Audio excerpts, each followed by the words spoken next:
Lac-Saint-Joseph, M. Pierre Dalbec, le maire de Sainte-Catherine-de-Jacques-Cartier, M. Jean Perron, le maire de Fossambeau-sur-le-Lac, M. Jacques Arsenault, le directeur général de la ville de Fossambeau-sur-le-Lac, et moi-même, Marcel Grenier, directeur général de la ville de Sainte-Catherine. Alors, la municipalité doit être en mesure de diffuser à sa population de l'information visant à la protection des personnes et des biens sur son territoire lors d'un sinistre majeur, réel ou imminent.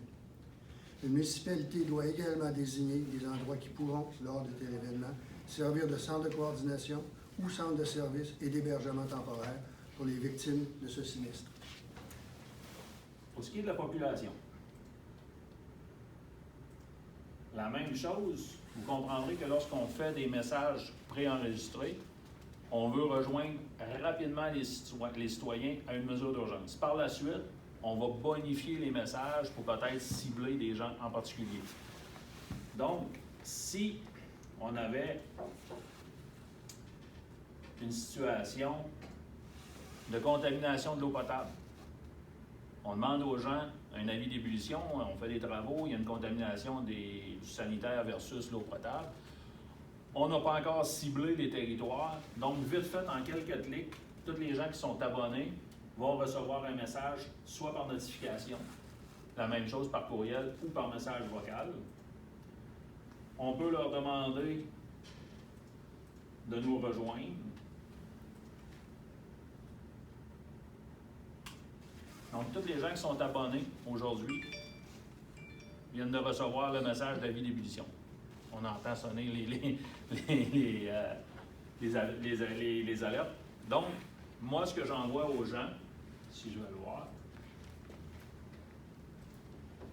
ce que le citoyen voit sur son téléphone, c'est ça.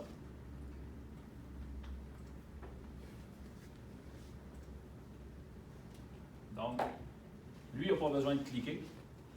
Ce qu'il reçoit, il reçoit un message comme ça. Avis d'ébullition en vigueur pour les gens qui sont sur le réseau d'Aqueduc. Évitez de consommer l'eau comme ça, la faire bouillir. Et puis, on donne le lien direct. On fait un hyperlien, c'est ce que j'ai fait en quelques clics, vers la page de la ville, où là, on va pouvoir nourrir, à partir de la page web de la ville, les secteurs visés. Donc, en à peu près 20 secondes, j'ai réussi à rejoindre l'ensemble de la population abonnée, donc ça va être important de s'abonner, pour diffuser un message. On disait que ça servait aussi de aide-mémoire ou d'outils aux citoyens pour se préparer. On sait qu'aujourd'hui, on demande d'être préparé au minimum 72 heures pour les sinistres majeurs. On fournit aux citoyens, via la plateforme, des procédures, des choses à faire. C'est des procédures qu'on a pris pour nous, ici. Donc, une veille d'orage violente, comme on a pu connaître samedi soir. Des incendies de forêt. Fait qu'on donne, en gros, des conseils aux gens, quoi faire.